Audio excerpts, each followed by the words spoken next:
Kaya mo? Para hindi malaglag. Oh, you go get it. Oo, may laglag ah. It just went up in. Tired. Yawakan ko lang. Later. Mommy went to the airport? Oo, iniwan siya. Sinong hindi ka ba? Wala yan. Ito lang pwede. Gano'n. Pindutin mo to. Malalang din yun, di ba? Oo, yung mga ilong doon. You know how to kiss? Ha? Yung ano Kiss pa ba? yung auntie ko, asawa nung... Hello, hello.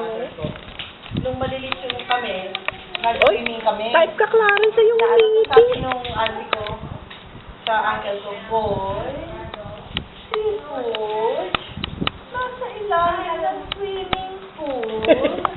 Ganun sa puso. Sabi nung uncle ko, Ito. mamamatay na yung anak ko, hindi ka pa makapagsalita na mabilis. Oo nga, marunong ba sumigaw si Ate Raquel? Parang hindi ata, no? Baka mabagsakan mo.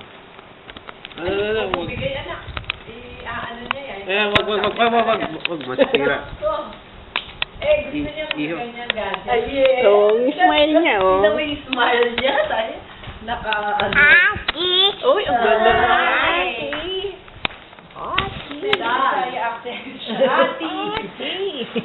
Yung laya kasi si Saya. Kaya nga, dapat nagulat na lang kami, di ba? Ay! Apple. Pibul. Yung fish. Ay! Oh no! Fish. Oh no! Ate niya, Kaya pala, ate niya, ate. mas madalas na kasama niya yung ala. May punto. May punto. Parang ano, yung Touch this. si Kyle. Touch this. Kasi Touch yung this. lola This. Incheck. Tapos kami Pilipino. Tapos syempre yung tatay, English ang salita sa kanya. Di ba? Yung teacher, Mexicana. Kaya yung bata, nakakaisip na lang. Ay na?